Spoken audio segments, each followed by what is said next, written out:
Welcome to Wordpath, the show about Oklahoma Indian languages and the people who are teaching and preserving them. This past October, the Oklahoma Native Language Association and Northeastern State University sponsored their 5th annual Native Language Conference in Preston, Oklahoma. This show tonight is the 3rd one using excerpts that I shot there. Tonight's presentation is by Gloria McCarty, a Creek instructor at the University of Oklahoma. She's reading a paper that had been scheduled to be given by her mother, Margaret Mauldin, also a Creek instructor at OU. And as well as reading the paper, she also adds some commentary of her own. The main topic is language preservation strategies, but there's a secondary topic here too, which is the joy and passion of language preservation work. My name is Gloria McCarty, and I'm giving the talk today for my mother, who had to go to Virginia and give another talk. And I am currently a Creek 1 instructor at OU. I'm working under my mother, who is the Creek instructor and has been a Creek instructor. And well, during these past few years, I think since 1995 was when she began teaching at OU. And I've had the unique opportunity of taking university courses in my own language. And even more unique because they were taught by my mother. Over a decade ago, I began a general linguistics course at the University of Oklahoma. And I remember how excited I was at the prospect of applying the linguistic principles to stopping the erosion of our language. And I would have run home, but it was over 70 miles, so I drove home as fast as I could and told my mother that I thought that this way had some validity to it. And I don't have the time to recount how everything came to pass, and I probably don't remember all the little things that happened along the way. But I can say that most of the success that we've had in revitalizing our language, at least for our part, has been due to the commitment, the huge commitment that my mother has made to making revitalizing our language her life's work. And I do mean the time, the many inconveniences involved in the effort, which means a lot of driving to meet older people, to find archaic words. And she did a lot of that. She did put out a dictionary that was just published this last year, the first dictionary we've had in over 100 years. And then, of course, her classes, which are increasing our Creek speaking all the time. When she began in earnest, there was no real prospect of support from our tribe, from the government. Even family members were skeptical of what could be done. And even interested individuals wanted her to do it all, with no thought of stopping to think about how she would meet her living expenses, and then send her all their materials, and send them her materials, and didn't understand what it was costing her. And I don't mean just money. We joke about it, but it really is the truth that she has worked so hard at it that countless times we've had to stop her and remind her that she needed to take the time to eat. Now, when an Indian is so consumed by a pursuit that it causes them to consider food as negligible, that's serious. She put aside her own fears, a lot of the shame that we all share for the state that a lot of our languages are in, and even her own physical needs, and she didn't let anything stand in her way, at least not long enough to make her stop. This past year, I've had the pleasure and the privilege of being trained by her to be a Creek language instructor for the lower levels of her courses. And I appreciate what a unique situation I've been blessed to have. And I know that not everyone can have that exact situation. And believe me, back in 1988, when I was beginning that linguistic course, there were no American Indian languages being offered at a university level, at least not right now. And I never dreamed that there would be American Indian languages being offered. And I certainly never thought that I would live long enough to see Creek offer my own language. And I never in my wildest dreams believed that I might be an instructor someday. But here I am, and like I said, a lot of the success is due to her commitment, and the rest is just a creator thing. It's beyond everyone how it's worked out. Let me say here that even more than the skills I'm learning to apply to instruction, I'm most grateful for the time that I've been allowed to spend with her. It's at this point for me, it's almost like she's carrying me all over again. I'm an instructor in gestation, and I'm developing every day. And during our time together, because we're beyond her, she's not raising me anymore, I'm an adult, she's in complete language mode all the time. And as we're working together, I'm the beneficiary, and hopefully my students will be the beneficiary of numerous recollections, cultural, social, all the things that go into being Indian through your language. I get all these tidbits that don't fit into the formulation of curriculum, at least not at this point. It's like kitchen talk, but instead of language, instead of food, it's language that we're preparing. And, you know, how it is, how people gather around the kitchen, that's where you hear all the interesting things. And even though I am of her and from her, even though I've always idolized and adored my mother, we are two very distinct entities. And I agreed to deliver her talk to you today, but because we are such distinct individuals, I feel the need to ensure accuracy by referring to the notes and reading some of it. And I hope that you understand. But okay, now I'm Margaret.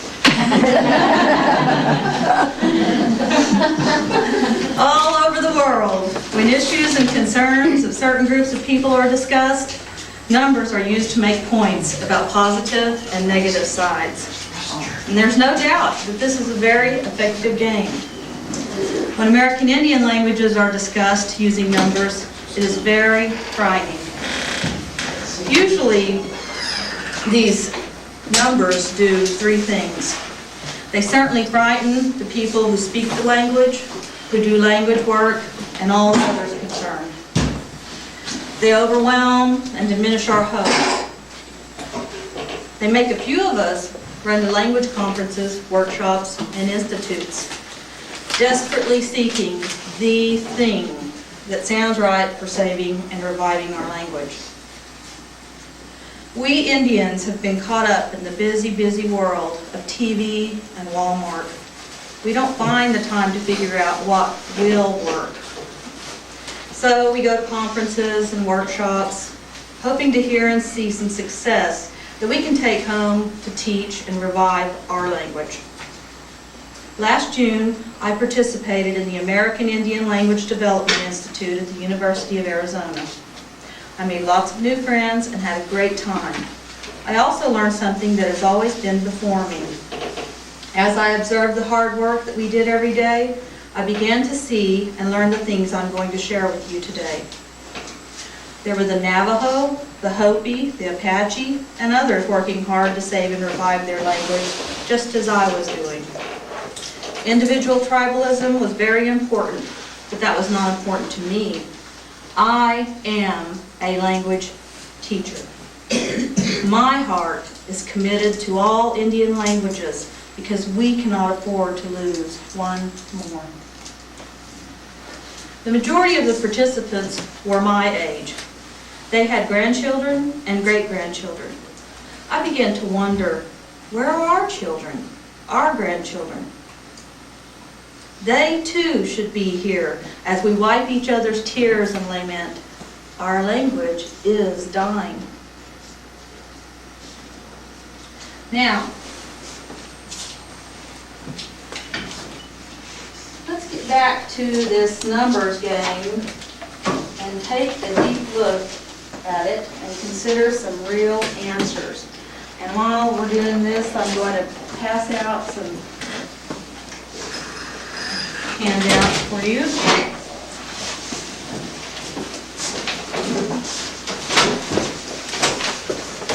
Why do we allow the cold fingers of numbers to get a grip on our warm, language-loving hearts?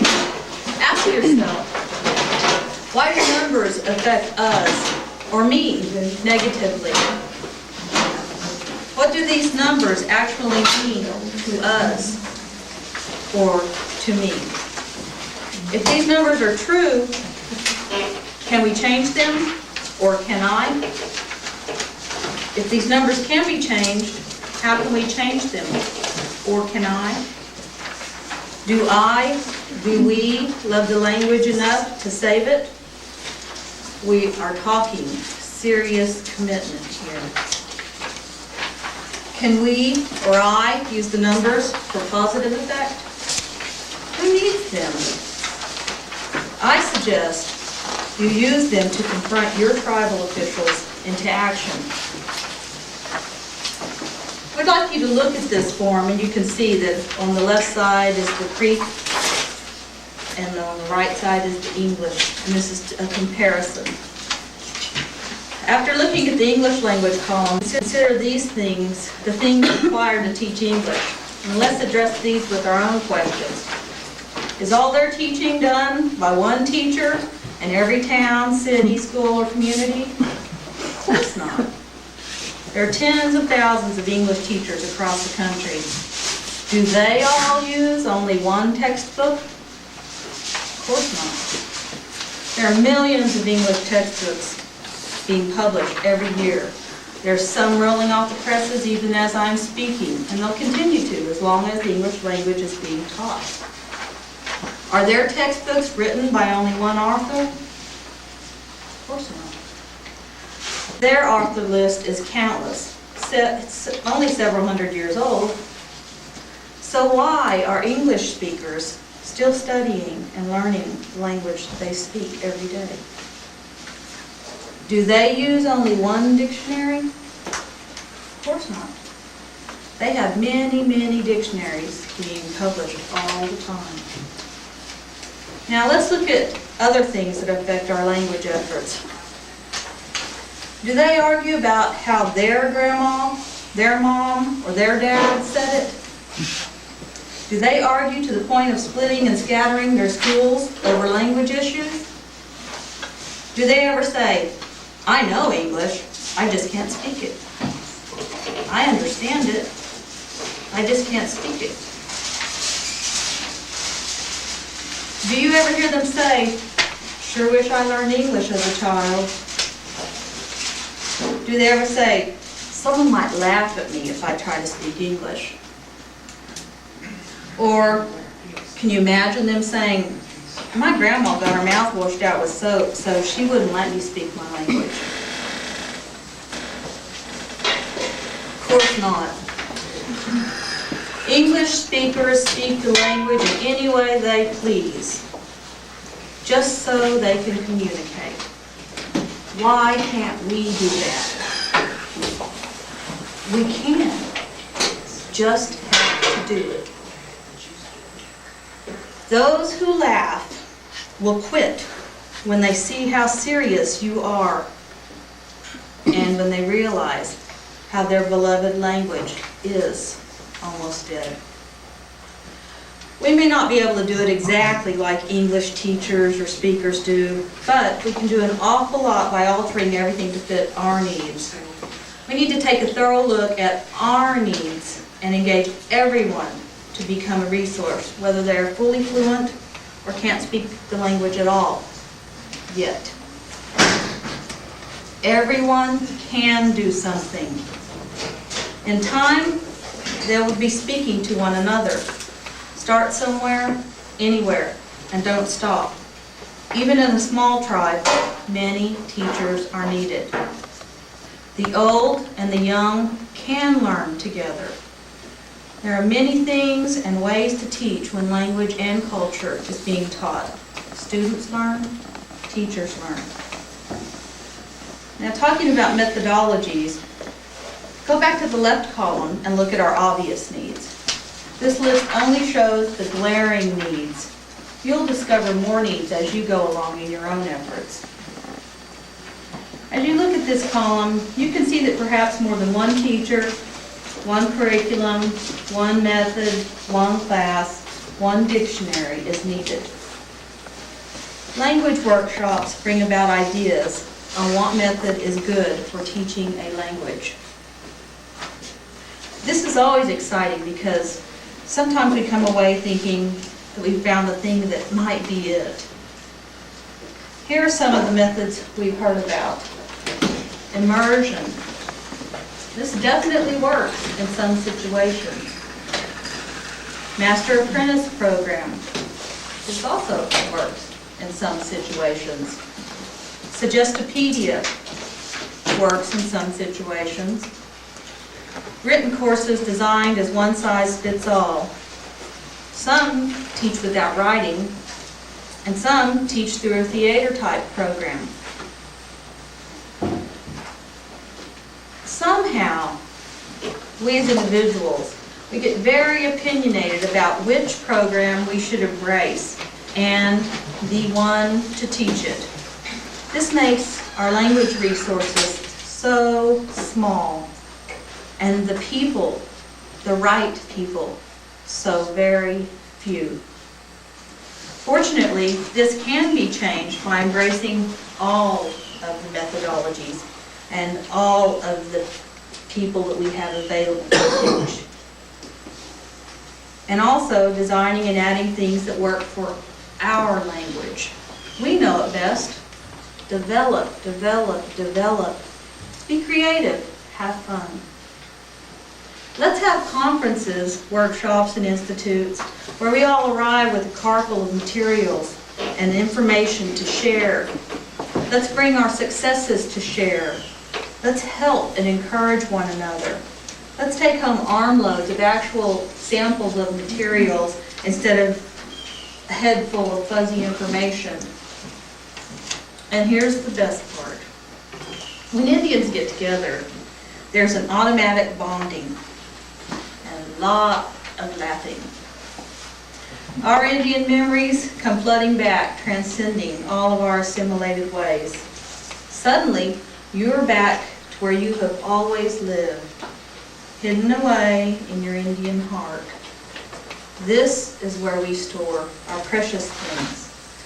It takes only an action, a sound, a smile, a word, a funny story, or a song in your language, and suddenly you're not just an individual. We are one. A oneness that makes our Indian heart very glad and contented. So, in oneness, let's strive to be just what we are. Let us return to our culture. Without our languages, there is no culture. Today we have many who mistakenly believe that doing things our people used to do is culture. And by doing these things, they are Indian. So, would going to the kitchen and whipping up a batch of stir fry make me Japanese? Of course not. Neither would speaking Japanese make me Japanese. I am still only what I am. I am Indian, and I need to speak my own language. Let's start generating huge language crowds like the powwows generate. Let's stop treating our languages as if they are things that are floating away from us and we must reach out and grab them. The truth is, they cannot exist outside of our being. Languages are us. And we must determine if they are going to live or are we just going to let them die there. Every Indian, especially speakers, have been entrusted with language and have the responsibility of not letting it die. I truly believe that this is a pattern for success if Indian families remain Indian through Indian languages. As you attend this conference, and hopefully many more in the future, watch and listen to everything and consider all the approaches as valid possibilities for reviving your own language. Try everything. Some things will work and some won't, but you must try everything. Thank you for coming. I regret that I could not be with you. Have a safe journey, and I hope to see you soon. Mado.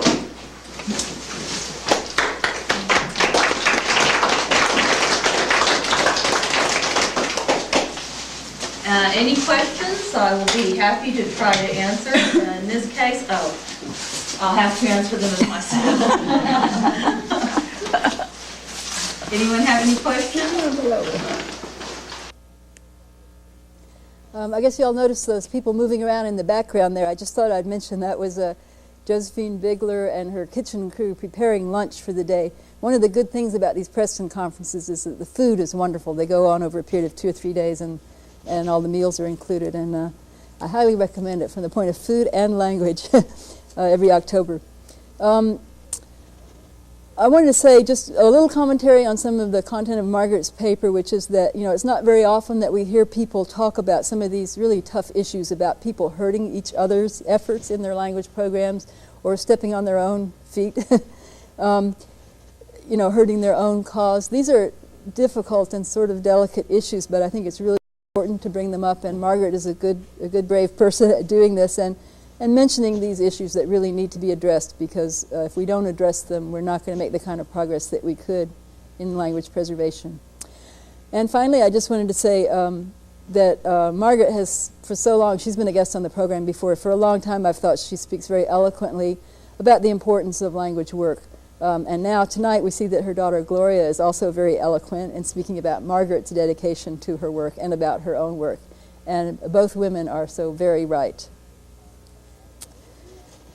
By the way, Wordpath desperately needs some new crew members. We've had some attrition here. If you are a Norman resident, 18 years or older, and would like to join the Wordpath crew, please call the studio at 600-6941 to reserve a space in the next training class. No experience required. See you next time on Wordpath. I'm Alice Anderton, host of Wordpath. We feature the 24 languages spoken by Oklahoma Indian tribes. Goigu hagiat all day no. By hang a dome. Edi ambahata te de juigi le kamla. Va le la tita non de work na kagio. Ise kwasu. Ise tuka night de kwasu.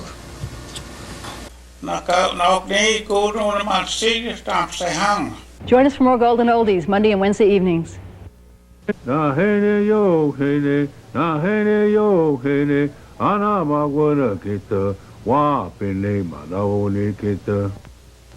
Na hene yo hene, na hene yo hene, ana magwana kita, wa pene manaone kita.